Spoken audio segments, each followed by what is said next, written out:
I am not a fan of the message of do what you love, leave your job and do what you love. I find that arrogant. I find it very short-sighted, and entitled. We are represented. We are represented.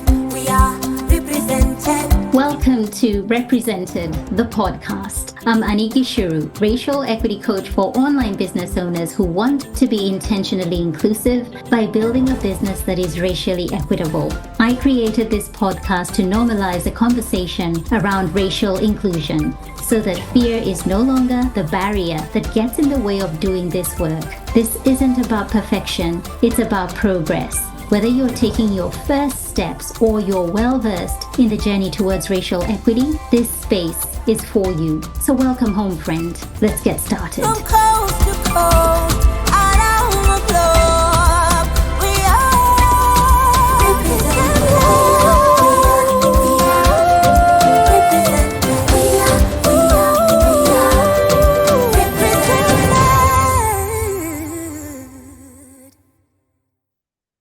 This conversation with Kemi Nekvapil has been so good.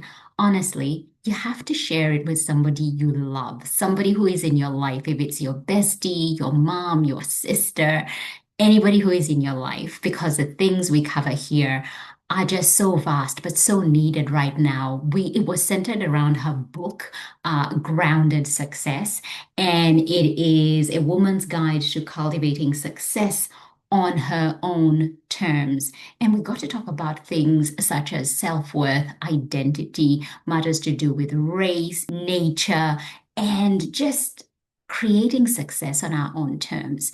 This is a book that we need right now, particularly with everything that's, happening in the world, to be reminded that success doesn't have to look a certain way, how it's been packaged or what we've been led to believe. Maybe it's to do with money or numbers or something that is so descriptive to maybe where you're not or what you don't see success to be, that success can be actually something that is personal to you and fills your cup. I love the conversation, and Kemi was asking questions back to me, which I loved, how things just organically flowed. In case you do not know who Kemi Nekvapil is, and if you don't, you absolutely should be racing over to social media to follow her because she's absolutely phenomenal. Let me tell you a little bit about her.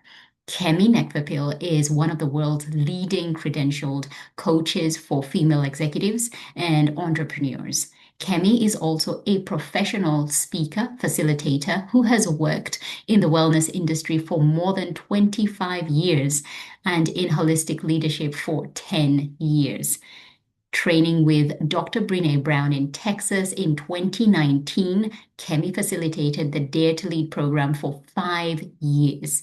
She is the author of 4 books, Raw Beauty, The Gift of Asking, and bestseller, Power, A Woman's Guide to Living and Leading Without Apology, and most recently, Grounded Success, A Woman's Guide to Cultivating Success on Her Own Terms.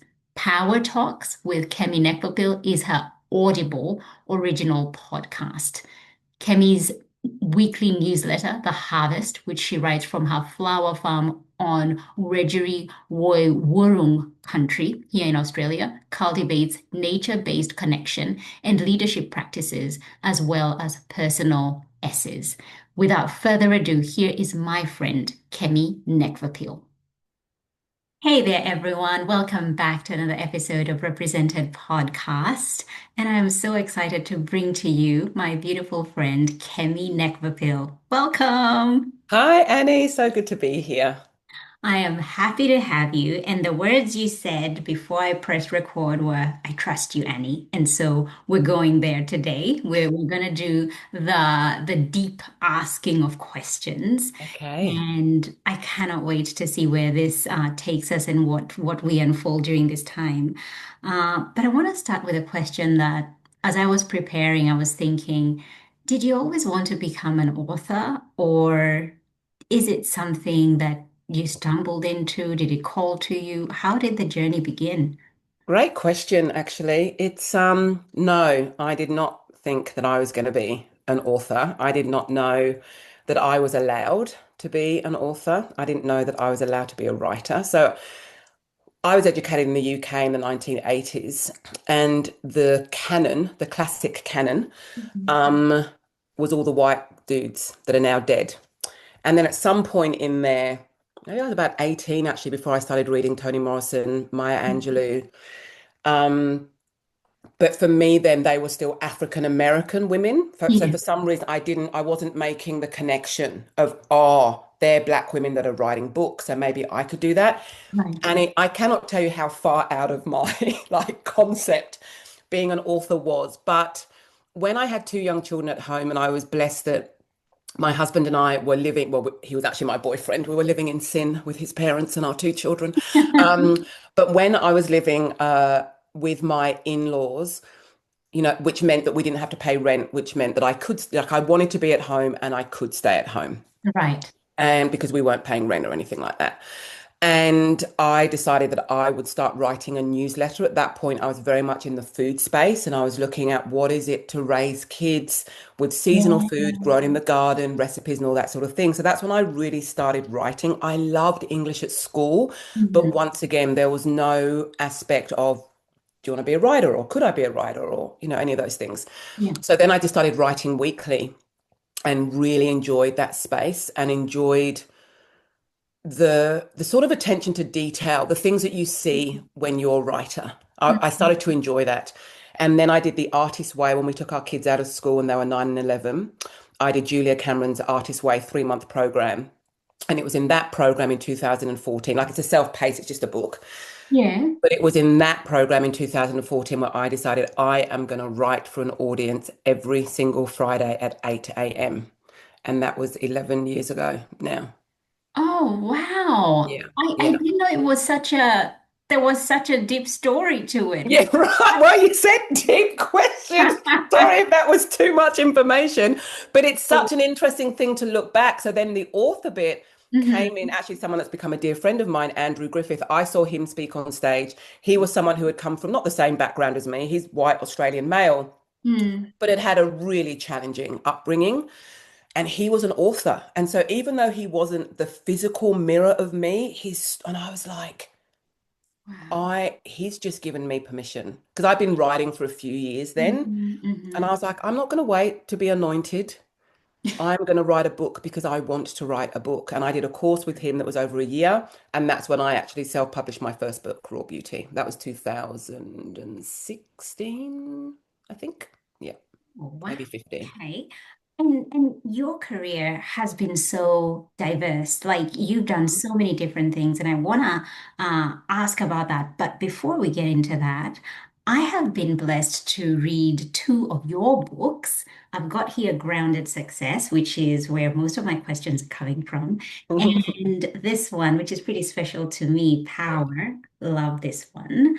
Uh, and I've just been devouring this current one. And by the way, thank you for the package it came in. My Oh, kids were like, "What kind of friends do you have, Mom?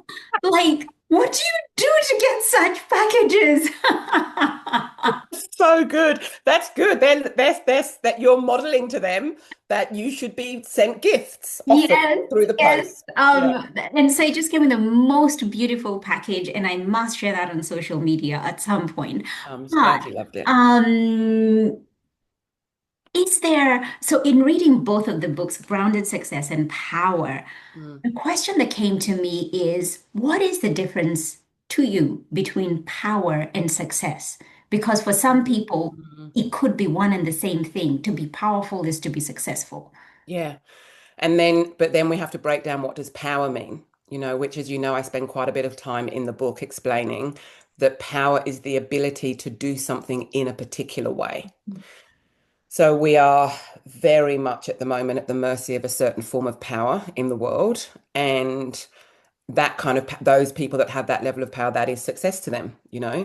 And what we do with our power, that's the rub. What do we do with the power that we have? Mhm. So for some people, yes, that ability to have agency in our lives, regardless of our title, is a form of power. The ability to take responsibility for our lives and not to feel even for those of us that have felt like a victim or have been victimized in our lives, whatever reason, at some point, if we want to feel power in our own lives, we have to take responsibility and look at, okay, no one else is coming to make this better for me. Yeah. So, what are the resources I need, or who do I need to ask to make this better for me?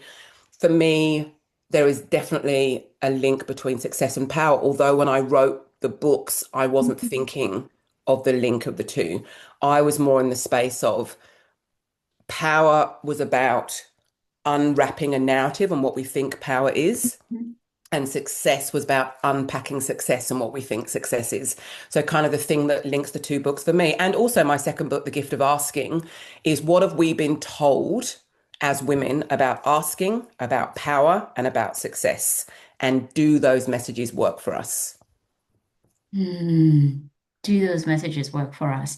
And you have unpacked that and given us a picture of what success is in our own terms. Mm-hmm. These your way of writing, and I mentioned this to you when we connected last week, is so permission giving. It's like it's okay to think like this, Annie. If this is what lights you up, if this Mm, if this is what you want to do and it fills your cup, then go ahead and do it. yeah. Like it shouldn't be measured by other people's standards of what is powerful or successful. It's not measured by money, numbers, or anything else that we put up there on a pedestal. Yeah. It is what is filling us and enriching us.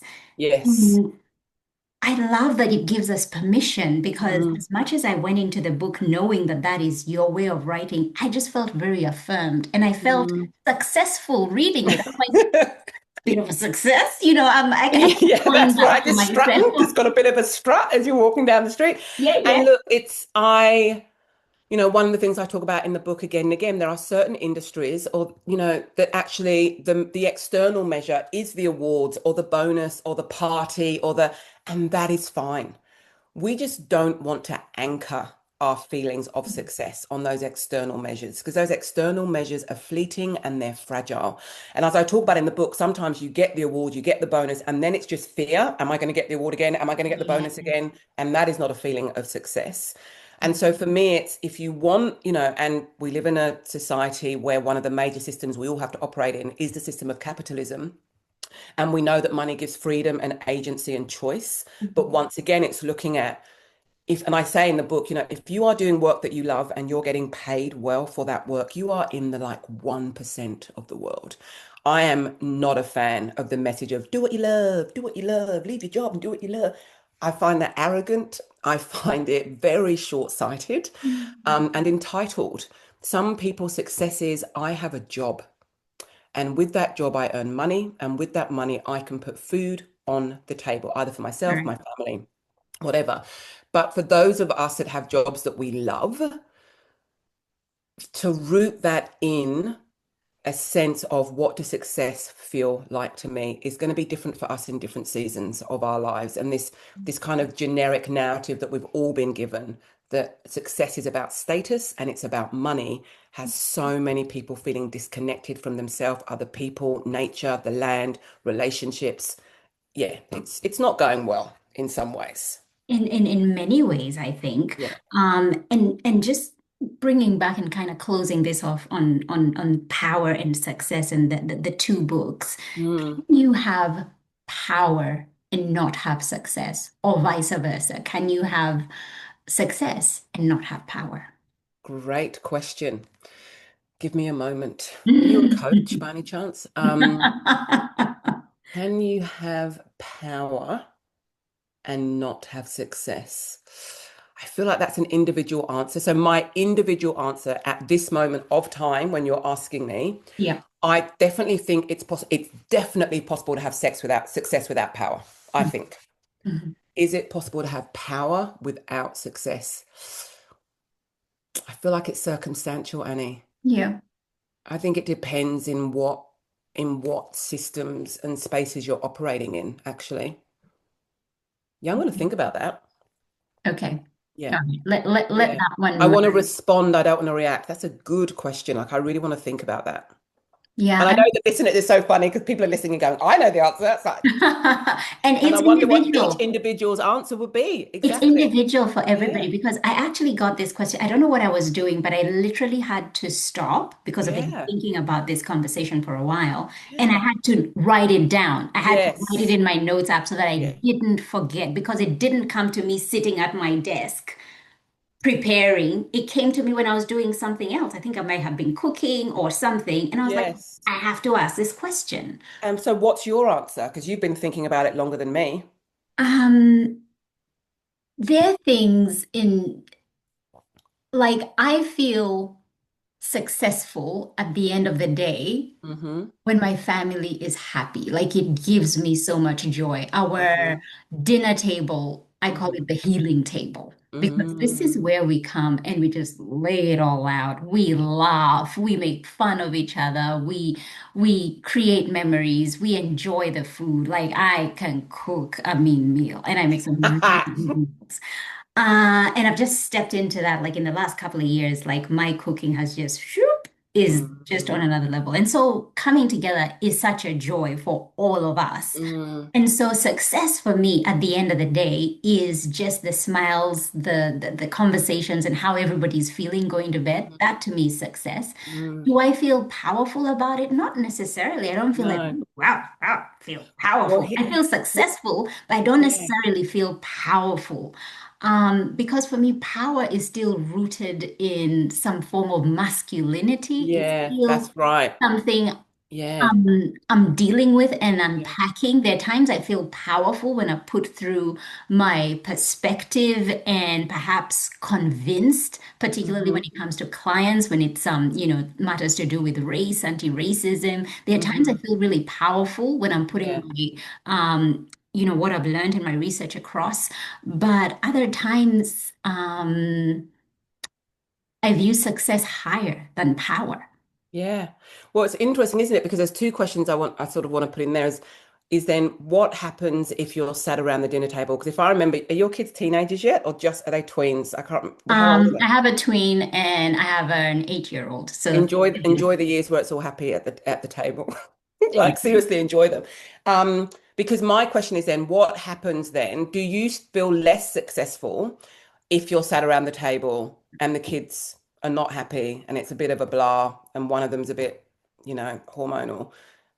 What does that feeling then give you as a mother? Do you feel less successful if everyone isn't happy? Like I'm curious to know. Mm-mm. My success, and I should have said this because it Mm, seemed like it was based on other people's mm, feelings. mm. My success is based on how my cup feels at the end of the day. Yeah, right. If I have like just crushed it in the kitchen, I've done a good job, or Mm, even if I haven't, because there are times it's been a bomb and it's been like, yeah. "Ooh, mom, don't make this Mum, again." we thought your cooking was going up, but Yeah, yeah, don't make this again. Like it was my husband's birthday a few weeks ago, and I made what he called his favorite cake.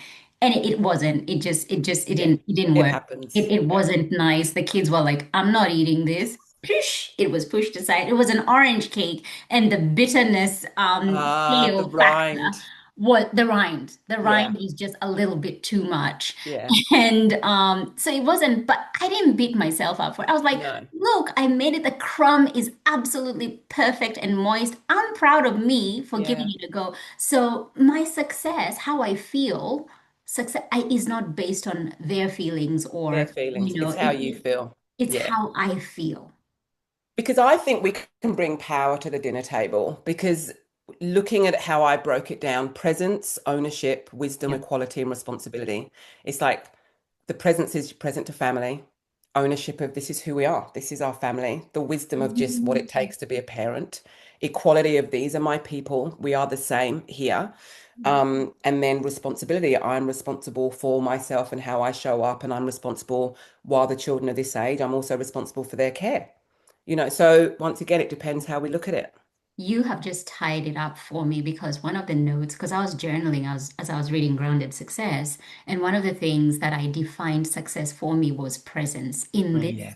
Yeah. time, for Yeah. me, is being Yeah. present to my family. Yeah. Yeah. And one of the things that I shared with you last week was I felt so good when my son had to stay home because he wasn't well. And I was going to get a hot chocolate in the morning, and he was with me in the back seat.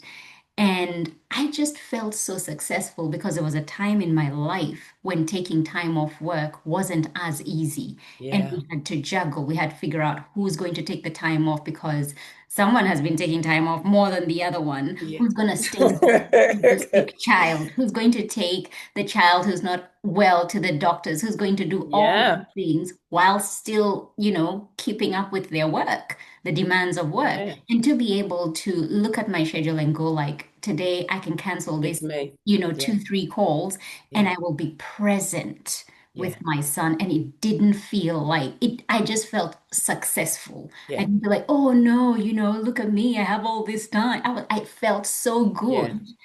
And Yeah. still being able to have the kind of life that fills me up. I was there for him, I was present for him for everything. And that's the season I am in life right now, that if my family needs me, I can drop things. I can go like, Kemi, this is not gonna work right now. I gotta Yeah. go I to gotta go. this. Yeah. And it's okay, Yeah. you know. Yeah. And it is what I write about in the book, that success isn't just about how it looks. I think so. That's what we've been told. Success should look like this. Yeah. And the question that's missed is, how do you want to feel? So if you Mm. have the things, let's go for like all the things, right? So let's just say you have the 18-bedroom villa, you have the yacht, you have the cars, Yes. you have all the things, but you don't feel good. Mhm. What does it mean? Like, what does it mean? What does it cost you to actually get there? If we think about, if we're only focusing on, now, I don't know these individual people, but the richest man in the world and the richest woman in Australia, from what I last read, and I'm not someone that keeps up to date on the news, their children don't speak to them. Mm.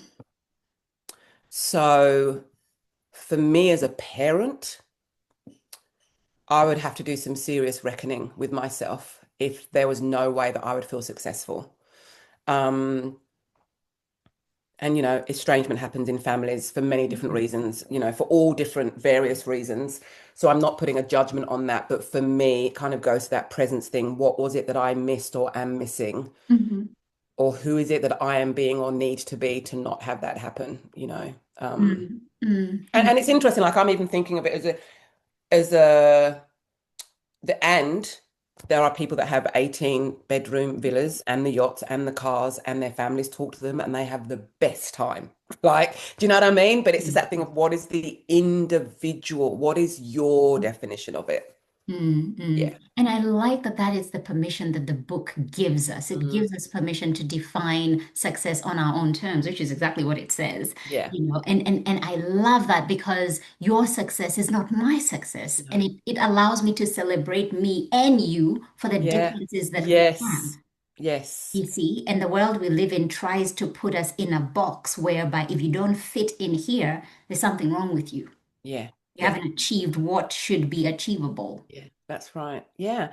And it's so interesting. Like, it's so funny because, the whole book of Grounded Success is based, through the lens of nature and reminding Mm, us that we are beings of nature. We are not machines. We have machines, and machines can be very, very helpful. I'm very glad I have a laptop in which we can converse in different states.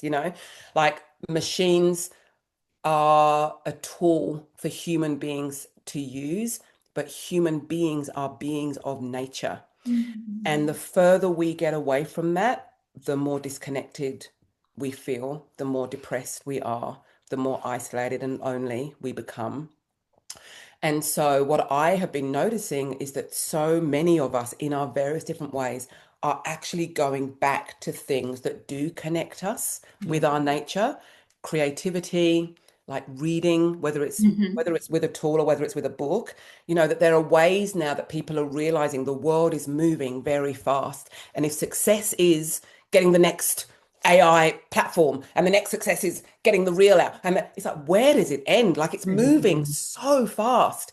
Can't To be keep up. able to literally slow down, like I went on a walk around the farm this morning, slowing down, I was looking at some birds I hadn't seen before, and I was also trying to make a decision in my head, and I just knew as I stepped out the door, you'll have the answer by the time you get back in the house. And it was only a 20-minute walk, but I wasn't plugged in. Mm, mm, I was looking, actually harvested some beautiful branches and various things.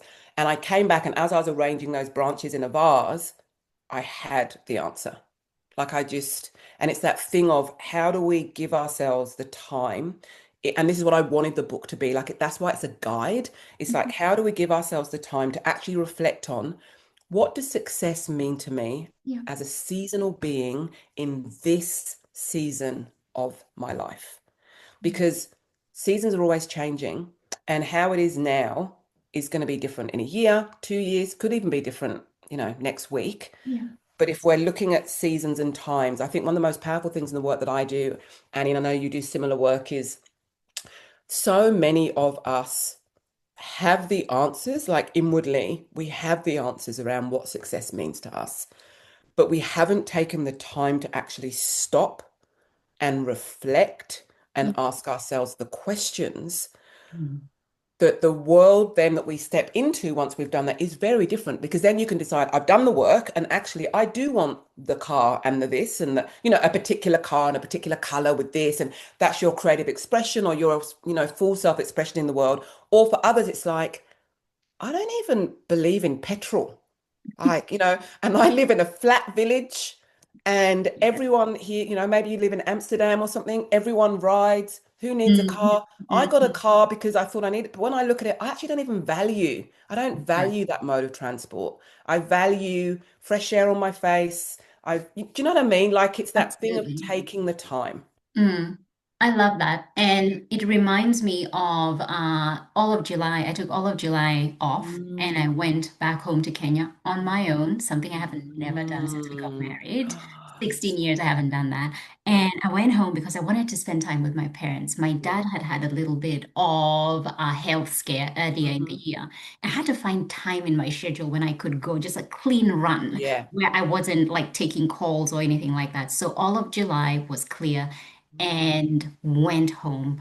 And it was the biggest gift I've ever given myself in the longest time. And going back to the village specifically, they live in the city, but I Yeah. made time to go back to the village and just seeing how much I had been removed from that kind of lifestyle where Mm. people just rock up in the morning, Kemi, nobody announces, they're there, good morning, how you doing, how did you sleep, and just a whole story for like an hour. Does this person have somewhere to go? Like how do you just come unannounced? I'm still in bed. The Yeah. bedroom's like at the front. I can Yeah. hear him. He is so Yeah. loud. I'm thinking, is this a relative that I can't remember? Who is Yeah. this who's so comfortable like it's his house? And he just kept coming every day at the end of the day, and just people Yeah. just pouring in and out, and they're giving cups of tea, some bread to eat. Like Yeah. that's just Hospitality. the culture. That's the culture. Yeah. And that's how they thrive. There's Yeah. community, there's connection.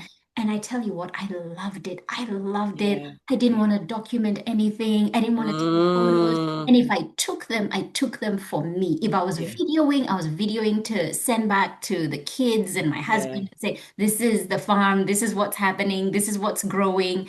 It Yeah. was so different. And I felt so far removed from my life in Australia and Yeah. everything that I've curated.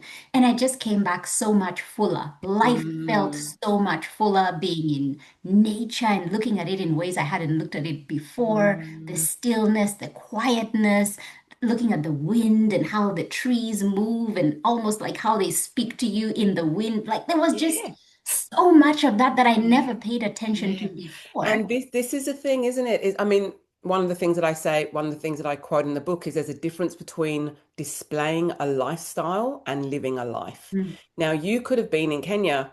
Look, here I am in Kenya, blah, blah. And looking at this idea of presence or this idea of being grounded, for me personally, I find it very difficult to be present in my life and recording it at the same time. Yeah. I cannot, I have friends that can do it.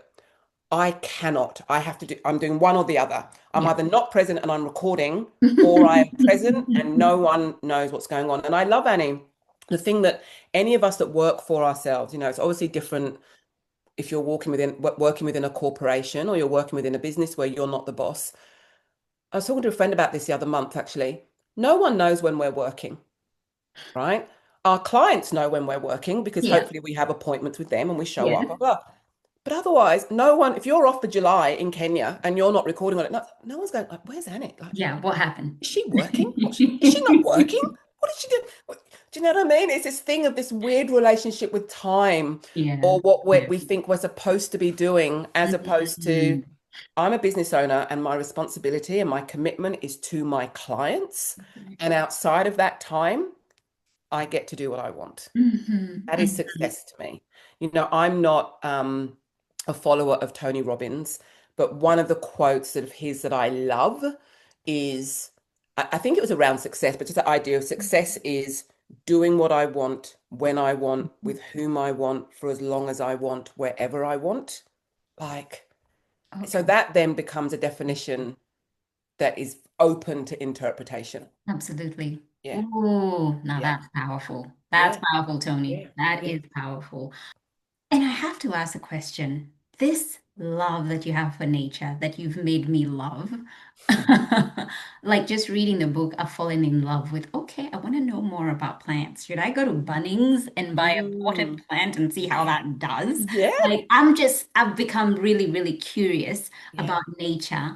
yeah. Your love for it, is it something that you saw somebody love and then you kind of began to love it? Or was it just something that was in you, in you? Was it something you saw and you're like, I like that person, I admire them, Mm, and because sometimes we see people who we like, yeah, and because of what they like, we end up yeah, liking that. yeah, yeah, I want to know where this whole love for nature came yeah. So firstly, I do have to say, because I feel like I have to say it from a value set. If you decide to buy a plant, yes, Bunnings works. But if you go to a local nursery, you can literally say to them, I have this room, this is where the light is, this is where the shade is. I'm not very good with from. plants, or I am, or I've got a young kid or a cat. And people that are in those independent nurseries will help you. And, so that if you decide to go and get a plant, because I want you to give it a good, I want you to just set yourself up for success, Annie, with your pot plant. If you get it from There's a Bunnings, there's no nursery. info. I drive past. There's a Yeah. nursery, and I'm like this. I'm like, Right. what's in there? People Like, that you need people to that hang out stop in and go nurseries, in. yeah, people that hang out in nurseries are present and grounded people because they're with plants and outside all the time. But no, no, look, no, I grew up with nature. I grew up in Kent, which is known as England's country garden. I grew up in nature. And to be honest, for those of us human beings that don't feel a connection to nature, that is the unnatural version of it. Mm, The for most of us we are more of ourselves when we're either by the sea, by trees, going for a walk. I mean, look what happened in COVID. That's all I need to say. Look what oh yeah, happened in yeah, COVID, yeah, for sure. right? So all the systems that we knew, the industrial capitalist system, all broke down, right? Well, in some ways. So then what was happening, and I actually cried at one point, there were queues outside of my local nursery with a sign saying only 4 punnets per person. And I was like, this is when stuff gets real. People are realizing I need to know how to grow my own food, you Wow. know. So there was that aspect of it, but there was also the aspect of just being able to tend something, having Mhm, power mhm, over like responsibility and ownership over, mm. wow, we're going to get tomatoes. Look, everyone. And then the way that people were spending time outside. But I have to say, as someone that spends a lot of time outside, as a runner and a hiker, it was packed my normal route during those COVID years. Yeah. And as soon as everyone started going back out into the world, it was unpacked again. So it's an interesting thing, our human relationship with our external nature and our internal nature. Okay. Yeah, Alrighty. yeah. Um, there's a story you tell in Grounded Success about starting your coaching business Hmm. and hiring a coach Hmm. and going down the route of what you thought was a successful business. You did Hmm. all the things, hired an office, got a little team happening. And Hmm. I'm like, hang on, this is, first of all, it's not sustainable right now at this point in this phase Hmm. of my business. And what that coach had as success wasn't what success was for you. Hmm. Could you just share a little bit of that story? Because the people listening to this, Yeah. online business owners. Yeah. And we've been given this picture of what success is, particularly through social media. That's what Yeah. you're feeding yourself. You're Yeah. feeling like I should be there like yesterday. Yeah. Tomorrow is too late. Yeah. And this was before social media as well when I started my business. Thank goodness. Although, as I said, I'm up for being very efficient. So my business has always been kind of very old school, in some ways. Yeah.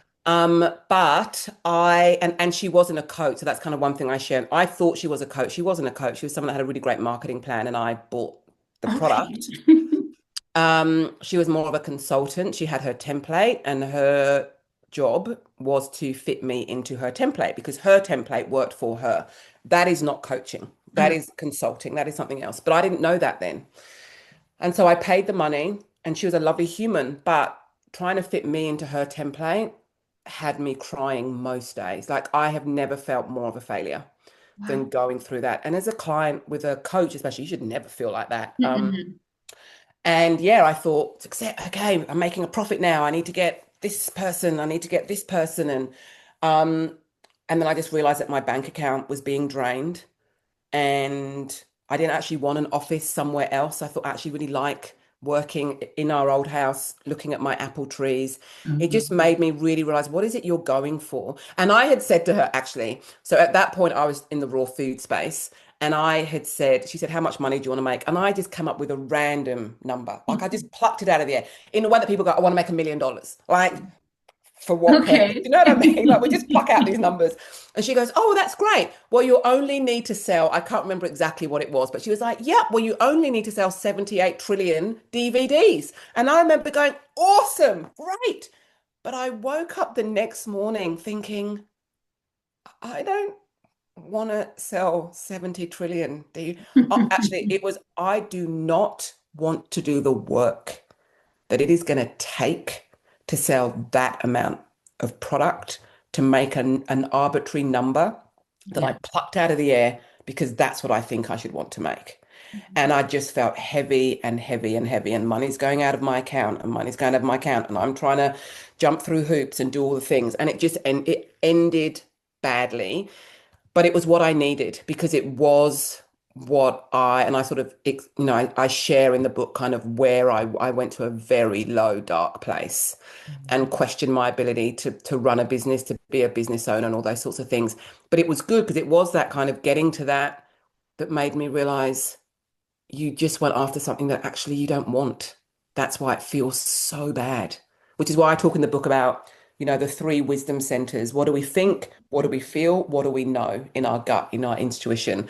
And working out how to integrate those three wisdom centers can be a very powerful way to navigate business as well as our lives.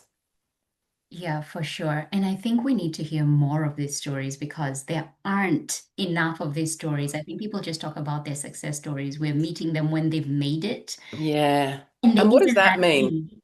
And even what does that mean? The making it. And I have to say, the book, the thing that happened to me after that, like as I say in the book, my biggest failure in business so far, right? Because what does making it mean? Like, yes, at the moment things are going well, but I don't know what's going to happen.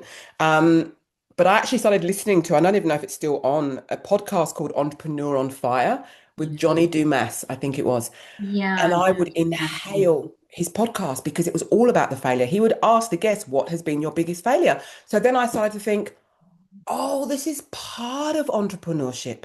It's like with me now stepping into flower farming. It's like, oh, listening to lots of flower farming podcasts and interviews. And you hear, what are the top 10 mistakes? It's like, oh, great. I'm on number three. Awesome. Great. It's like, this is part of the process. This idea that success is this trajectory that just goes up is Mm-mm, ridiculous. It doesn't mm-mm. happen that It's way. not true. It is not true. And so, what is it that was a success for you in your 30s that right now you look back, you're like, oh gosh, that is not success for me right now because success changes. What was a success for me in my 30s that doesn't look like success now? I think I was still at home. I was still at home with the children then. Mhm. Um, so I don't think there was anything I did in my 30s that I wouldn't consider to be success, actually, because what was great for me was that I was able to and wanted to be at home with the kids. But I also had this thing around that time, sort of my early business that was called Food Traditions, that I was very aware was making a difference to people. You know, like it was the impact that I was having in having conversations with parents about food and food traditions and what it means. And if we focus on Johnny not eating his peas at the table, we're missing, like what you say, healing. We're missing connection and presence. Johnny, if Johnny is raised in Australia in a middle class family, Johnny has 5 meals a day. Johnny can deal with not eating his peas, and we can really hone in on that. So I think I'm someone that is very gut focused, and I've had to sort of learn, to come up from the gut, and the people that are in their head have to learn to go down to the gut.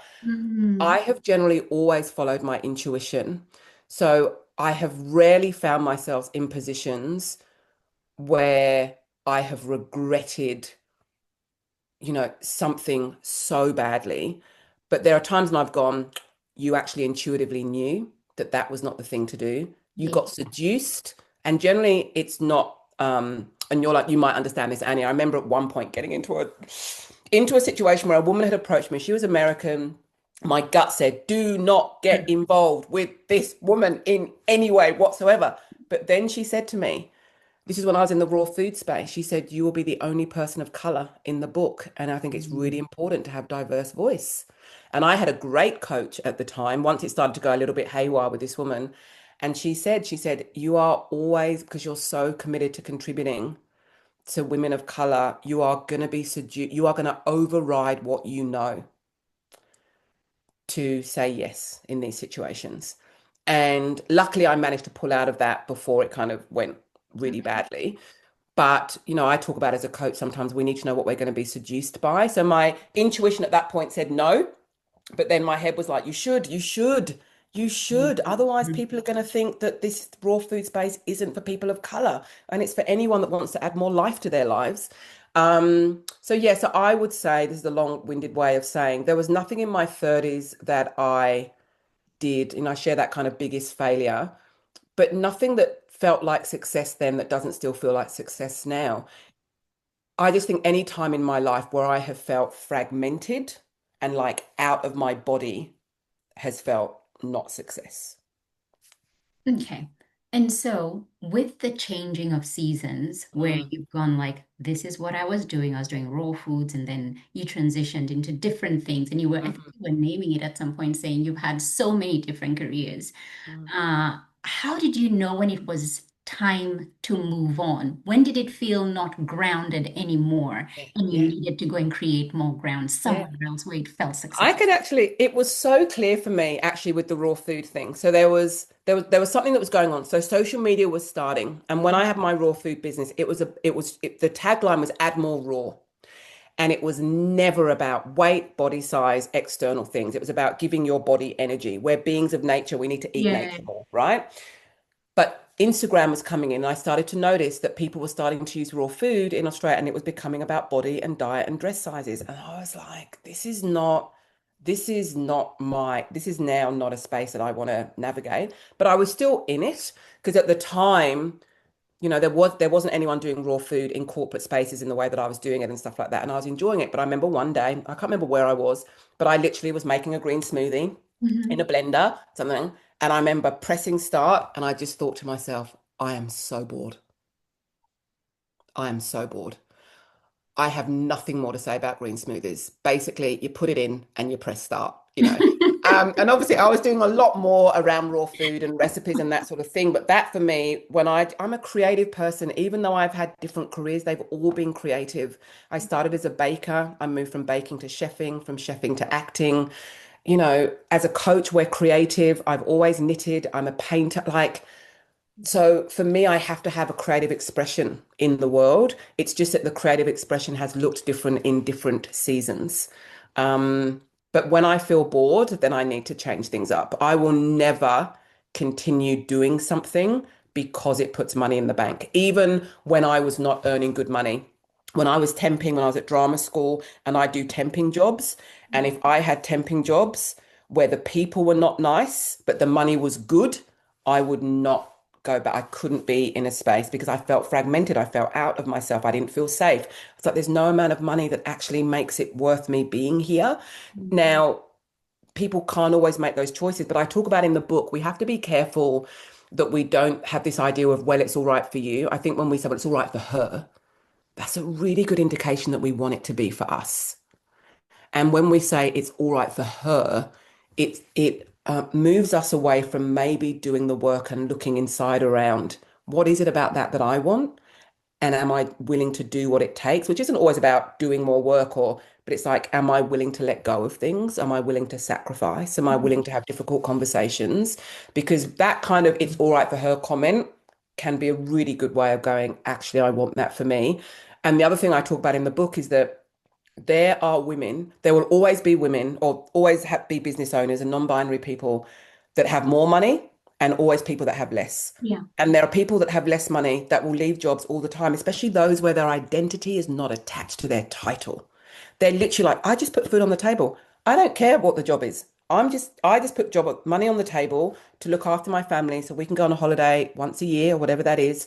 And if I don't feel good in a place or if it's toxic, I will leave because my identity is not tied to it. What I am tied to is my safety. Whereas other people, their identity is so tied to their work. And I've worked with many clients over the years where their their attachment to their work is costing them every other thing that we need as human beings to feel whole and complete in the world. Their mental health, their well-being, their relationships, their joy, their creativity, all of that goes out of the window because for them, and because of the world that we live in, they are attached to my value comes from what I do. So I will keep doing because I need to feel valued, even if it is costing me the things I value. Okay, we can just end right there, Kemi, because oh, that right there, that is powerful. Somebody needs to hear that. I need to hear that. And you explain that really, really well in the book as well, Grounded Success. You do that so beautifully. And I mean, I could dig deeper into that, but I really want to ask a question about identity, race, navigating race as a Black woman living in Australia. Yeah. What has having power and success taught you as a Black woman living in Australia? That it doesn't make a difference.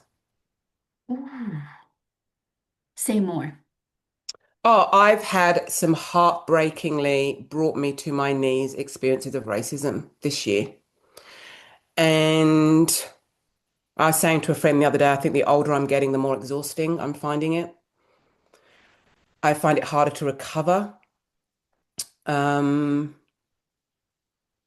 I remember hearing a basketball player, African American, and he just said, doesn't matter how much money you put into charity, doesn't matter the work you do, doesn't matter if you're a good parent, doesn't matter if you're a great neighbor, it does not matter. If you are a Black person navigating white spaces, and for him, it was like, I'm going to get pulled over. It doesn't Mhm. matter. Um, So it's yeah, as you know, it's a multi-complex layered question, but it kind of doesn't make a difference. It does give me some level of safety and protection in some arenas, but generally in the world, no, it doesn't make a difference. People in a world where white supremacy reigns and Mhm. whiteness reigns, those of us that don't navigate the world in those skins, it doesn't really matter what we do.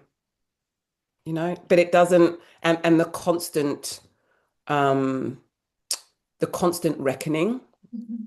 I find is that then we have to decide whether we're going to do it anyway. And then the energy that that takes, the Yes. energy to rise again, the Yes. energy like, okay, okay, so that, okay, right, okay. And sometimes it isn't rising. Sometimes it's the actually um, just having to literally like nourish your heart and your soul. And a big thing that I'm learning though, and I know this is, one of the reasons I love your work so much, Annie, a really big thing for me is that I don't, when I have encountered these racists, and all of this, all of the racism that I've experienced this year has all been from good people, right? This isn't rednecks shouting things out to me.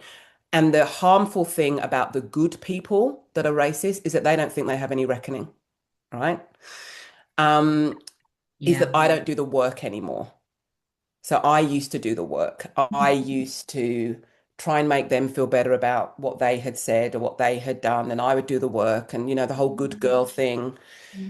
And I don't do the work anymore. So that kind of gives me a little bit more energy back. Mhm. Yeah. Mhm. Yeah. Oh, you've touched on something really, really necessary to be heard, because this is something I feel like I am just preaching about all the time. It's not those who are outwardly racist, who Oh, know they are racist, and yeah. in fact, okay, it's good that Yeah. we know that is what you stand for. That's right. It's the ones who think I'm one of the good ones, Oh I'm, my I'm gosh. part of this group. I have friends who are black, and so I don't even need to do this work because I'm good. Those are my people. Those are the people who I work with. Yeah. You need to do this work even more, Yeah. because there's this kind of cloud That's right. that you're thinking that you're one of the good ones, so you don't need to do the work. Whereas this work is ongoing, and even for us as people of color, as black people, it Yeah. is ongoing It work. is ongoing and it's exhausting. And I wish it wasn't like it. I wish it wasn't, but Mhm. it is. And that's the thing that for me, the ongoing work though is not doing the work for people. You know, Oh, yes. I just like to point people in the right direction. I Yeah. point them to you or I point them to a couple of books. But that is it. It's like I don't need you reporting to me about the work you've done. Like I Yeah. cannot carry. I have to carry my black body through Mhm. the white world all the time. I do not have the capacity to carry you as well. So do your work, I'll do my work. Hopefully we can meet again and who knows what that will do. Oh, wow. Oh, gosh. And I think that is also a coming of age thing. Like, it comes with age, it comes with Yeah. maturity, it comes Yeah. with I'm a Comes with perimenopause. the surprise and delight of that. Hey. Yeah. Okay, as we kind of bring this to a close, and of course, I don't want to. I could keep talking to you about Yeah, I this. could talk to you for ages. Yeah. Um, That's okay. I'm going to come to your house for dinner now that you've upped your cooking skills. and my baking skills as well. Oh, and your baking You better. skills. I know you love a good cake, so I do. it will not be a sharp, It tarty. will not be a tart. Yeah, it will not be a tart orange, too bitter orange cake. It'll be good. Yeah. What is one thing that you would like readers to take away from Grounded Success? I know you say, cultivating success on her own terms, but as you're Mm. writing it, what's one thing you're just like, I just want people to get this? I know exactly what I want to say, but I also want to give it a caveat before I say it because I know it's so hard for people to actually inhale and actually hold in our hearts and in our bodies.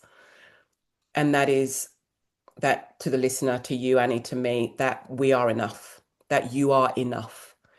And the systems that we have to operate in only operate because they tell us all the time that we are not. And we leave our bodies and we leave our lives and we leave being grounded and being present and connected because we think we're not enough. But we are enough. So then if we go in with, well, I am enough, and then how do I want to contribute to the world? It's a very different energy and it's a practice. Mm, it's a practice. It's Mm, an energy. It is a practice.